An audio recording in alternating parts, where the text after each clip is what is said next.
Assalamualaikum warahmatullahi wabarakatuh.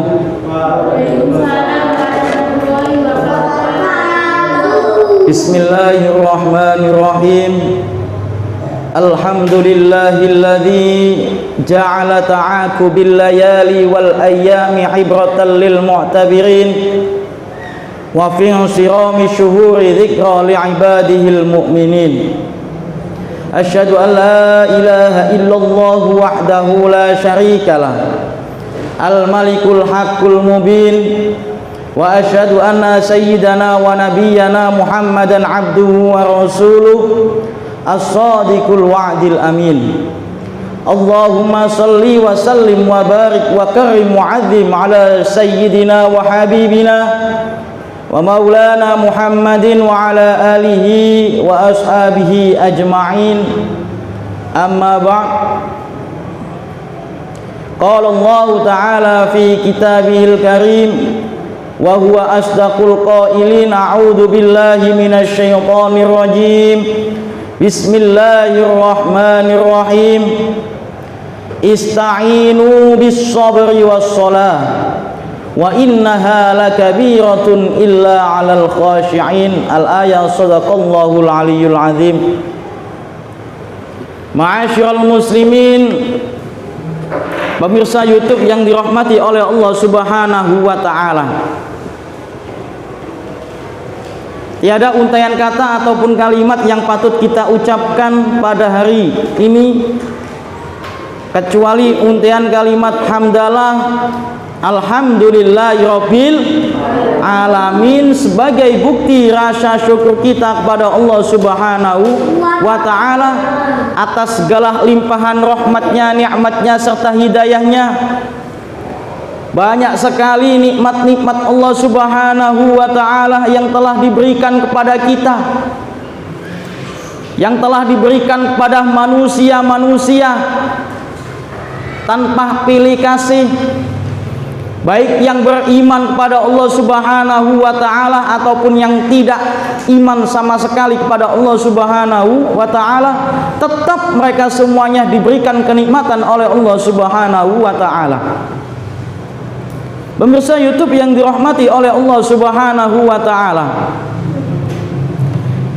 di samping Allah Subhanahu wa taala mencintai umatnya yang beriman kepada Allah Subhanahu wa taala, mencintai hambanya yang selalu taat sami'na wa ata'na kepada Allah Subhanahu wa taala, Allah juga membenci, Allah juga punya rasa benci kepada manusia. Pemirsa YouTube yang dirahmati oleh Allah Subhanahu wa taala, Al-Kisah pada suatu hari Rasulullah Muhammad sallallahu alaihi wasallam berjalan-jalan. Kemudian Rasulullah menuju Masjidil Haram untuk menemui para sahabatnya. Kemudian Rasulullah bertanya kepada para sahabatnya, "Ya ashabi, kaifa asbahtum fi hadzal yaum?" Wahai sahabatku, bagaimana kondisi kalian pada pagi hari ini? Dijawab kompak serentak oleh para sahabat beliau,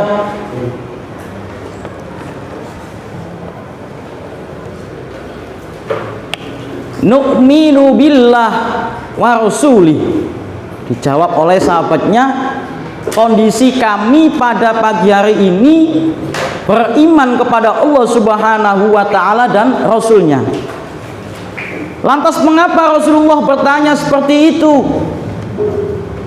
Rasulullah bertanya tentang kondisi keimanan para sahabatnya, sebab iman itu yazidu wa yanqus. Iman itu kadang bertambah, kadang pula berkurang. Kemudian Rasulullah bertanya lagi, "Wa ma alamatu imanikum?" Dan apa tanda-tanda keimanan kalian kepada Allah dan Rasulnya? Dijawab oleh sebagian sahabat, "Nasbiru alal bala." Yang pertama, tanda-tanda keimanan seseorang menurut para sahabat Rasulullah, yaitu nasbiru alal bala, sabar ketika ditimpa cobaan atau musibah. Kemudian yang kedua, wa nashkuru ala rokho, bersyukur apabila mendapatkan kenikmatan. Apabila mendapatkan kenikmatan. Yang terakhir, wa nardo bil qadha, dan ridho atas segala ketetapan Allah Subhanahu wa ta'ala. Pemirsa YouTube yang dirahmati oleh Allah Subhanahu wa ta'ala, 3 hal ini harus dilakukan secara bersamaan, tidak bisa dipisah-pisahkan. Karena kita hidup di dunia ini, yang pertama, tidak lepas dari qada dan qadar Allah Subhanahu wa ta'ala. Apapun yang menjadi keputusan Allah Subhanahu wa ta'ala, si A besok akan menjadi dokter, harus rela, harus ridho dengan ketetapan Allah Subhanahu wa ta'ala. Ditakdirkan Allah miskin di dunia, juga harus rela dan ridho atas qada Allah Subhanahu wa ta'ala. Tidak bisa diingkari, ya. Tidak bisa diingkari. Ketika kita semuanya masih di dalam kandungan ibunda kita, jadi ibu itu ketika 4 bulan mengandung, Allah Subhanahu wa ta'ala mengutus malaikat Jibril alaihissalam untuk meniupkan roh ke dalam orok bayi. Nah, begitupun kita, dan seluruh takdir Allah Subhanahu wa ta'ala juga dipastikan kepada calon jabang bayi tersebut. Anak ini besok akan menjadi dokter, anak ini besok akan menjadi orang yang kaya, anak ini besok akan menjadi orang yang miskin. Ketika kita ditakdirkan oleh Allah Subhanahu wa ta'ala menjadi orang yang miskin, maka kita pun harus wanardho bil qadha, harus ridho, harus rela dengan takdir Allah Subhanahu wa ta'ala. Bisa jadi kita miskin di dunia, tapi nanti kelak kita akan kaya di akhirat Allah Subhanahu wa ta'ala. Amin Allahumma amin. Yang kedua, kita hidup di dunia ini juga tentunya pasti diberikan kenikmatan oleh Allah Subhanahu wa ta'ala. Nikmat bukan berupa uang semata, nikmat bukan hanya berupa makanan semata, tapi banyak sekali kenikmatan-kenikmatan Allah Subhanahu wa ta'ala yang telah diberikan kepada kita.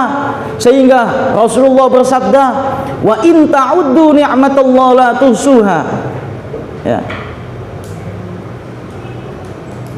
Bahkan itu juga ada di dalam Al-Quran, wa in ta'uddu ni'matallahi la tuhsuha.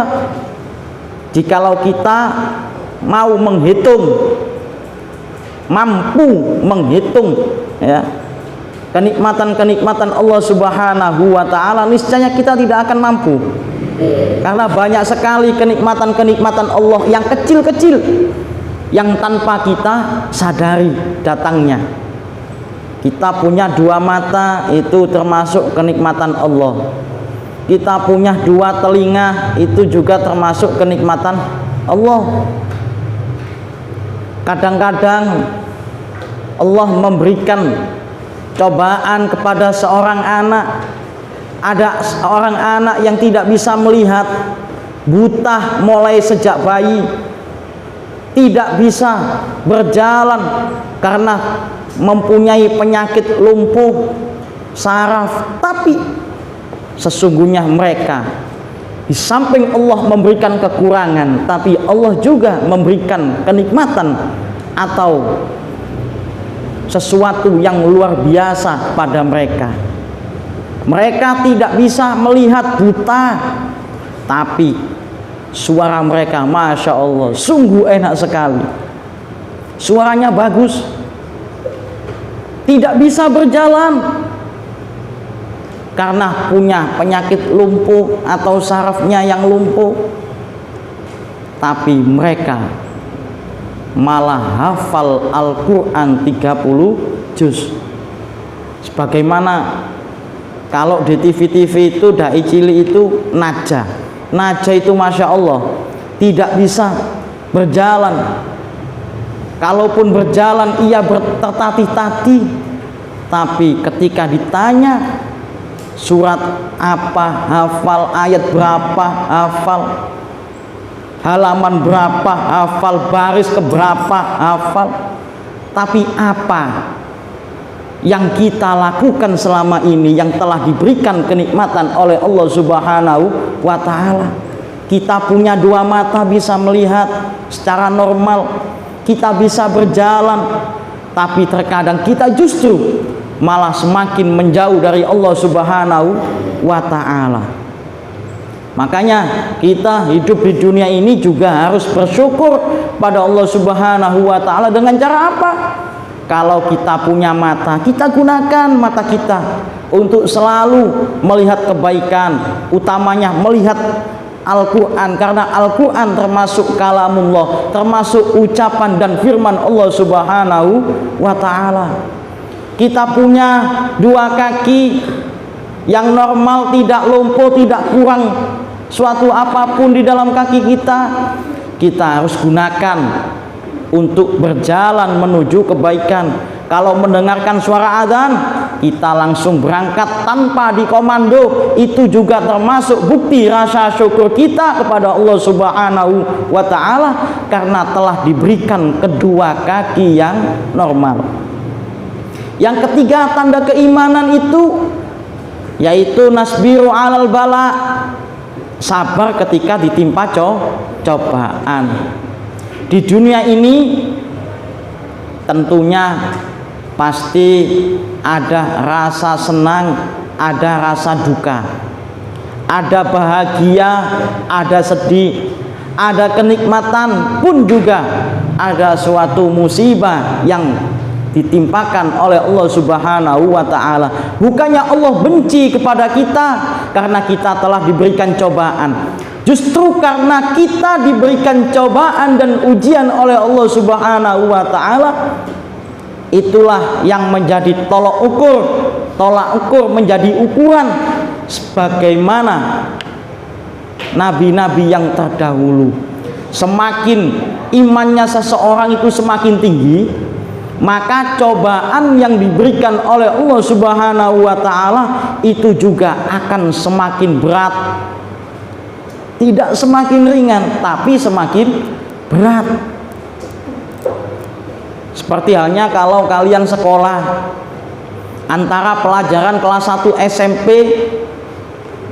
kalau sekarang kelas 7 dengan kelas 9 otomatis beda tingkatannya. Kelas 7 mudah sekali, kelas 8 sudah agak sulit, bahkan kalau kelas 9 malah lebih sulit lagi.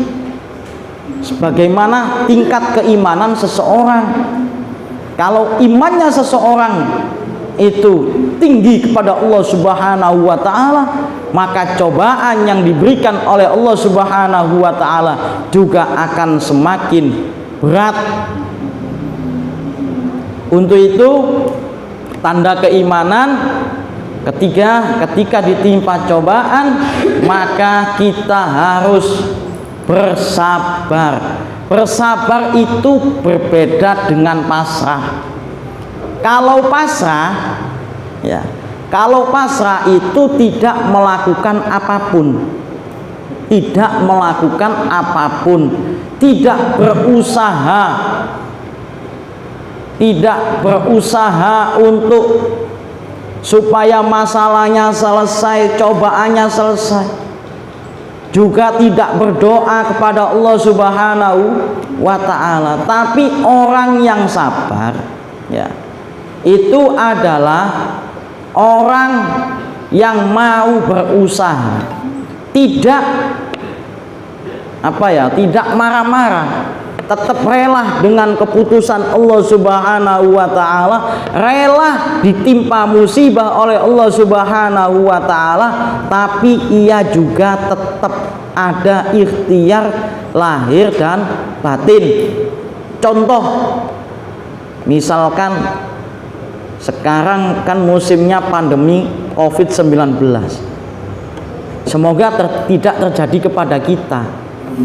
Andai kata kok kita ditakdirkan oleh Allah Subhanahu wa taala terjangkit virus corona positif, sehingga kita dimasukkan ke dalam rumah sakit, itu termasuk ujian dan cobaan untuk kita.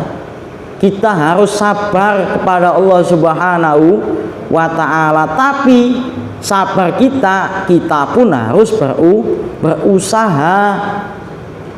berusaha melawan penyakit virus corona, menjaga sistem imun tubuh kita, berolahraga secara rutin, makan makanan yang bergizi, itu termasuk ikhtiar lahir kita. Kemudian ikhtiar batin kita, yaitu kita harus senantiasa berdoa kepada Allah Subhanahu wa ta'ala. Kita harus yakin bahwasanya yang berhak menyembuhkan penyakit kita semata-mata itu adalah Allah Subhanahu wa ta'ala.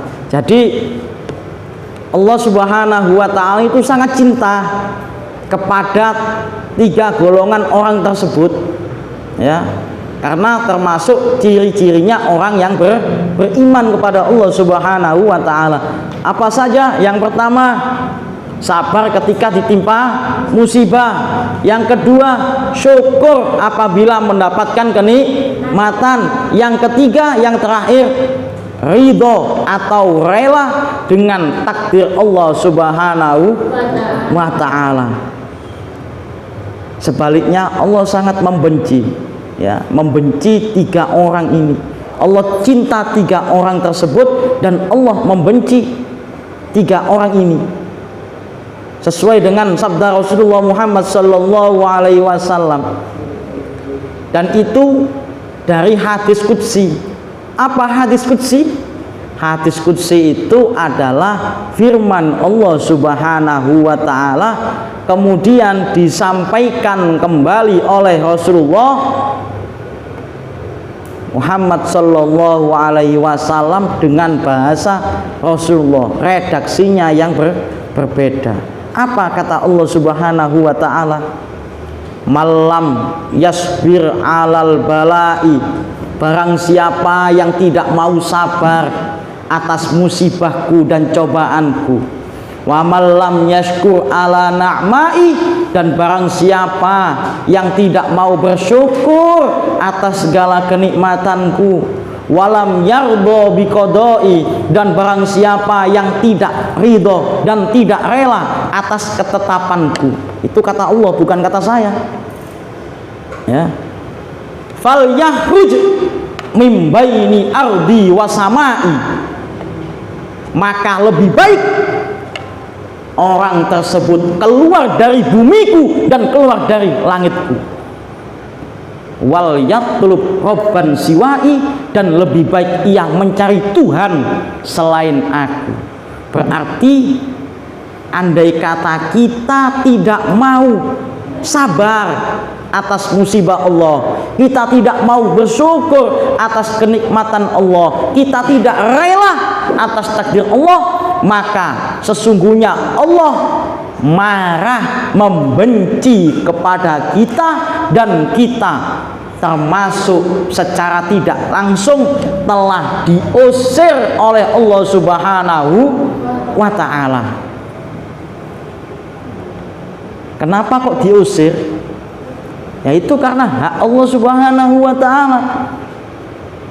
Karena itu sudah menjadi aturan dan ketetapan Allah Subhanahu wa ta'ala. Sebagaimana kita sekolah, kita pun harus mematuhi aturan-aturan sekolah.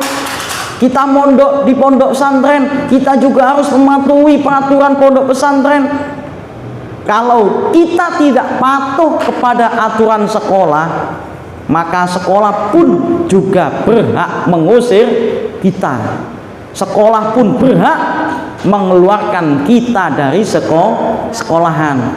Kita tidak mematuhi peraturan pondok pesantren, pondok pesantren juga punya hak untuk mengeluarkan kita, untuk mengusir kita, sebagaimana keterangan yang tadi saya sampaikan. Karena itu adalah aturan Allah. Barang siapa yang tidak sabar dengan cobaanku, barang siapa yang tidak sabar, barang siapa yang tidak mau syukur atas nikmatku, dan barang siapa yang tidak mau rela dan tidak ridho atas takdirku, maka lebih baik ia keluar dari bumiku. Jikalau kita diusir oleh Allah Subhanahu wa ta'ala dari bumi, maka kita mau tinggal di mana? Kita tidak punya tempat. Kita tidak punya tempat, karena sesungguhnya langit dan bumi ini adalah milik Allah Subhanahu wa ta'ala. Mau tidak mau, suka atau tidak suka, kita harus patuh dan taat kepada Allah Subhanahu wa ta'ala, agar kita menjadi orang-orang yang dikasihi Allah Subhanahu wa ta'ala, orang-orang yang dicintai oleh Allah Subhanahu wa ta'ala, tidak menjadi orang-orang yang diusir oleh Allah Subhanahu wa ta'ala. Masih hidup saja sudah diusir dari bumi, mau tinggal di mana kita? Apalagi besok kalau di akhirat. Kalau kita diusir dari akhirat, kita mau tinggal di mana lagi? Ya. Ada kisah gini, ini masih menjadi perdebatan. Ada hantu yang bergentayangan, pernah melihat? Ada hantu yang bergentayangan, pernah melihat? Itu masih menjadi kontroversi, terjadi perbedaan pendapat. Apakah ada hantu yang gentayangan? Apakah itu tidak jin? Yang pertama, pendapat yang pertama itu mengatakan bahwasanya itu jin, ya, jin atau setan merubah diri menjadi orang lain tersebut, kemudian menakut-nakuti kita. Itu ada yang seperti itu. Kemudian pendapat yang kedua, ada yang mengatakan itu bukan jin, tapi itu asli orang yang meninggal dunia, tapi tidak diterima oleh Allah Subhanahu wa ta'ala. Naudzubillah. Jadi ketika ada orang yang meninggal dunia, ya, itu kan rohnya keluar dari tubuh kita, ya. Nah, kalau orangnya orang baik, ya, maka orang tersebut bisa kembali kepada Allah Subhanahu wa ta'ala. Sehingga ketika ada orang yang meninggal dunia, kita akan disunahkan untuk mengucapkan apa? Istirja, inna lillahi wa inna ilaihi rojiun. Sesungguhnya kita ini dari Allah dan kembalinya juga kepada Allah. Tapi ada orang yang meninggal dunia, kembalinya itu tidak kepada Allah, karena ditolak oleh Allah Subhanahu wa ta'ala. Itu pendapat yang kedua. Sebab apa? Sebab saking banyaknya dosa yang ia lakukan. Itu repot itu kalau gitu, ya. Lebih baik kita bisa kembali kepada Allah dan mendapatkan siksaan daripada kita tidak bisa kembali kepada Allah, tidak tahu jalannya kita itu. Jadi roh keluar dari tubuh, ya, roh keluar. Kalau rohnya orang baik atau orang yang punya dosa, dosanya tidak terlalu banyak, itu pasti dijemput malaikat. Dijemput malaikat. Kalau orangnya jelek sekali, tidak pernah melakukan kebaikan, lebih banyak dosanya, bahkan telah syirik kepada Allah Subhanahu wa taala, rohnya ini ditelantarkan oleh Allah Subhanahu wa taala, tidak dijemput oleh malaikat, sehingga roh itu bingung mau kemana saya, mau kembali ke jasad saya nggak bisa, mencari jalan ke alam barzakh pun juga tidak bisa. Ya, itu lebih tersiksa seperti itu. Jadi roh kalau gentayangan, ya, roh gentayangan itu lebih sangat tersiksa sekali, ya, daripada roh yang sudah di alam barzakh tapi disiksa. Ya, jadi siksaan Allah itu lebih berat seperti itu. Roh gentayangan. Contoh, misalkan ada orang meninggal dunia, ya, beberapa dari keluarga kita, kok kebetulan dia orangnya jarang sekali beramal, tidak punya amal kebaikan sama sekali, mati, meninggal dunia, kemudian rohnya bingung, gentayangan, tidak bisa kembali kepada Allah Subhanahu wa taala. Itu lebih berat seperti itu daripada bisa kembali ke alam barzakh lalu disiksa oleh malaikat. Lebih tersiksaan seperti itu roh itu kalau gentayangan, karena tempatnya tidak sesuai. Kayak sampean kan manusia, ya, manusia tinggalnya di dunia. Kalau diculik makhluk halus misalkan sampean, kemudian hidupnya di alam gaib, kira-kira sampean kerasan apa enggak? Ya enggak kerasan. Bukan tempat sampean kok, iya kan? Bukan tempat sampean, nggak bisa. Sebagaimana Nabi Adam dulu, awalnya suka tinggal di surga, memang tempatnya Nabi di surga. Kemudian ketika melakukan kesalahan, diusir oleh Allah, ditempatkan di bumi. Apakah beliau senang? Enggak, susah beliau. Nabi Adam susah. Karena awalnya enak, kemudian enggak enak, karena tidak sesuai dengan tempatnya. Semuanya itu harus sesuai, ya, harus sesuai. Rambut hitam dicat merah enggak sesuai, enggak seneng, enggak enak sebenarnya. Yang bilang enak berarti enggak normal, ya. Telinga nggak bolong, dibolongi, dilobangi, apakah enak? Ya nggak enak, nggak sesuai kok, ya, nggak sesuai. Kita hidup di dunia, kemudian dibawa makhluk halus tinggal di alam lain, di alam gaib, apakah enak? Nggak enak.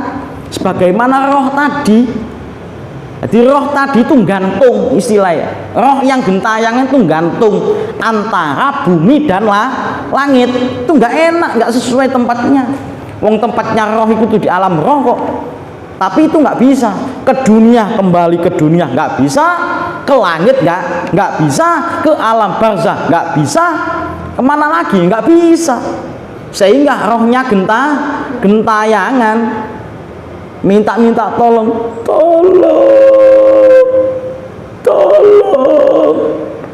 sehingga nakut-nakuti kita yang masih hidup. Nah, itu roh yang gentayangan. Jadi pada dasarnya semuanya adalah milik Allah Subhanahu wa taala. Kita pun milik Allah Subhanahu wa taala. Berarti kita wajib taat kepada Allah Subhanahu wa ta'ala agar kita menjadi hamba yang dicintai oleh Allah Subhanahu wa ta'ala dan tidak akan diusir oleh Allah dari manapun. Ketika kita berhak menempati dunia, kita menempati dunia. Ketika kita besok meninggal dunia, roh kita juga berhak menempati tempat yang layak, sehingga besok ketika di akhirat kita pun juga berhak menempati surga Allah Subhanahu wa ta'ala sesuai dengan kadar amaliyah baik kita di dunia. Demikian yang mampu saya sampaikan. Semoga kajian ini diiringi dengan hidayah Allah Subhanahu wa ta'ala sehingga menjadi ilmu yang manfaat dan barokah fid dini wad dunya wal akhirah. Assalamualaikum warahmatullahi wabarakatuh.